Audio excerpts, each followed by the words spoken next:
माँ चली अमेरिका। निधि का नेचर बचपन से ही शर्मिला था। वो ना ज्यादा लोगों से बात करना पसंद करती और ना ही ज्यादा मिलना जुलना। निधि, ये पैसे ले जरा और बाजार से चीनी तो ले आ। नहीं माँ, मैं नहीं जाऊंगी, मुझे शर्म आती है, आप ही चले जाओ ना। अरे पता नहीं क्या करेगी ये लड़की, जीवन में कभी कुछ किया ही नहीं सिवाय पढ़ाई और घर के कामों के।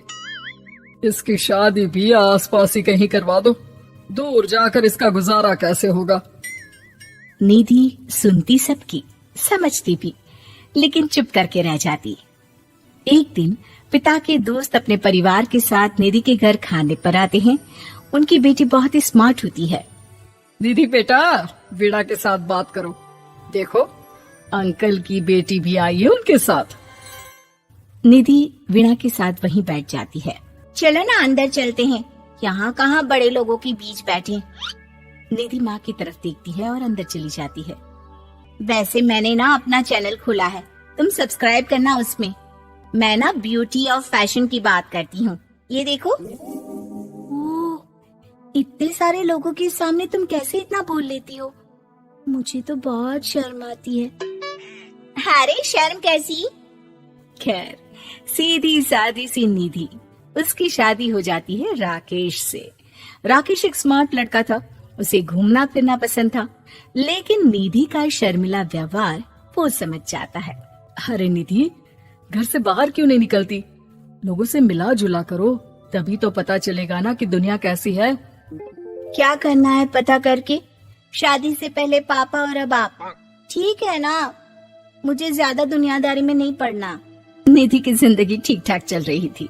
उसके 2 लड़के होते हैं, दोनों को वो पढ़ाती लिखाती, उनका ख्याल रखती। निधि, 25 साल हो गए शादी को, दोनों बच्चे सेटल हैं। हम लोगों ने शहर में 2 मकान भी ले लिए। दोनों की शादी खुद का पता ही नहीं चला कैसे उड़ गया। हाँ, ये तो है। मैं खुश हूँ, जिम्मेदारियाँ आती रही, मैं निभाती रही, और क्या चाहिए। देखो, मैंने सोचा है कि अब हम लोग अमेरिका जाकर रहेंगे। यहाँ की जिंदगी तो जी ली, वैसे मुझे वहाँ बहुत अच्छी नौकरी मिल रही है। मैं कैसे चलूंगी? मुझे वहाँ का कुछ नहीं पता। आप तो जानते हैं ना कि मैं घर से बाहर ही कम निकलती हूँ। अरे तो क्या हुआ, वहाँ भी घर में ही रहना है ना, मैं हूँ ना, नौकरी करूँगा। निधि मान जाती है और पति के साथ अमेरिका चली जाती है।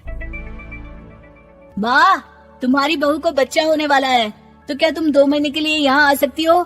मुझे तुम्हारी बहुत जरूरत है, मैं टिकट भेज देता हूँ। हाँ हाँ, ये तो बहुत खुशी की बात है। मेरा भी मन सबसे मिलने का कर रहा था, पर क्या माँ पर? अब मैं आऊंगी कैसे? पापा से बात करती हूँ। देखो माँ, प्लीज बहाना मत बनाना, तुम जानती हो ना इस वक्त में मैं किसी पर भरोसा नहीं कर सकता हूँ। निधि पति को सारी बात बताती है। क्या आप भी चलेंगे?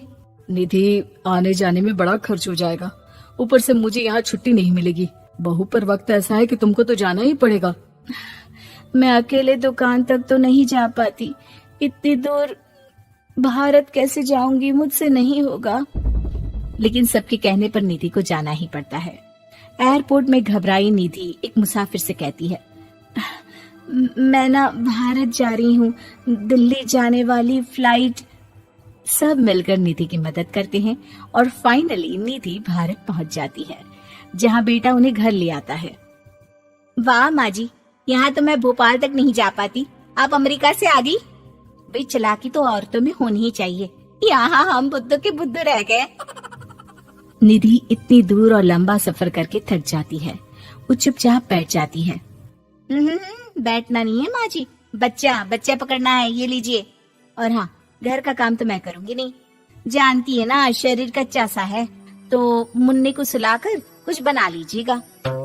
निधि को बहू का व्यवहार बहुत बुरा लगता है।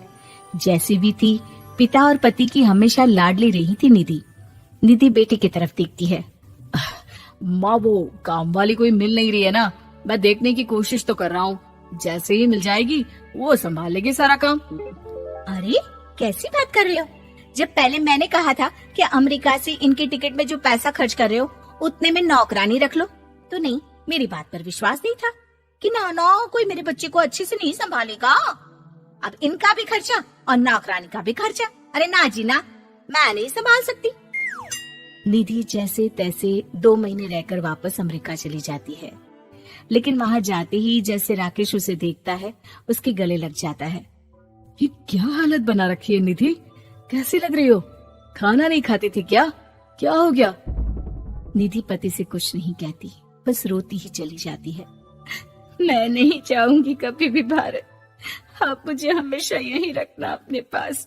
राकेश बेटे को फोन करता है। तुम्हारी माँ की जो दुर्दशा करके तुमने भेजा है ना, मुझे पता होता तो मैं अपनी बीवी को कभी तुम्हारे पास नहीं भेजता। पापा, आप तो रीना का नेचर जानते हैं ना, वो माँ पर हावी रहती थी। अब मैं तो ऑफिस चला जाता था, वो माँ पर जुल्म करती है और माँ भी इतनी सीधी है कि चुपचाप सहती रही। मुझे माफ कर दीजिए पिताजी। खैर, राकेश कहता भी क्या, प्यार दुलार के साथ अपनी निधि को संभालने में लग जाता है। लेकिन कहते ना, वक्त हमेशा एक सा नहीं रहता। अमेरिका में ही राकेश की मृत्यु हो जाती है और निधि अकेली रह जाती है। बड़ा बेटा कहता है, माँ भारत चलो ना, हम लोग साथ रहेंगे। निधि को जैसे ही वो सब सीन्स याद आते हैं वो परेशान हो जाती है। समझ में नहीं आता कि पति के बिना अब जीवन कैसे चलाएगी। मैंने सारा जीवन घर का काम किया, घर देखा और जिंदगी चलाई, लेकिन जिस घर में रही सबने प्यार दिया, मैं वहां नहीं जाना चाहती। तभी राकेश जिस कंपनी में काम करता था उसका मालिक निधि के घर आता है। वो भी भारतीय ही होता है। दीदी, राकेश ने आपके बारे में बताया था। जब से आप भारत से लौटी थी उसे आपकी बहुत चिंता रहती थी, इसलिए उसने मुझसे कहा था कि कभी अगर वो ना रहे तो मैं आपको ये पैसे दे दूं। और हाँ, हम लोगों की कंपनी में आपके लिए नौकरी भी है। निधि पति के पैसे देखकर मन में तसल्ली करती है और नौकरी के लिए हाँ कर देती है। अरे पागल है क्या माँ, कैसे नौकरी करोगी? ये अमेरिका है, दिल्ली नहीं। वहाँ तो तुम घर से निकल भी नहीं पाती थी, यहाँ कैसे? मेरे पति, मेरे पिता मुझे खुश देखना चाहते थे। वो लोग जब तक थे मुझे किसी चीज के लिए ना फोर्स किया, ना कभी कमी होने दी। पर अब मुझे जीवन जीने के लिए घर से निकलना ही होगा। बेटा, तुम तो अगली फ्लाइट से भारत लौट जाओ, मैं यहीं खुश हूँ।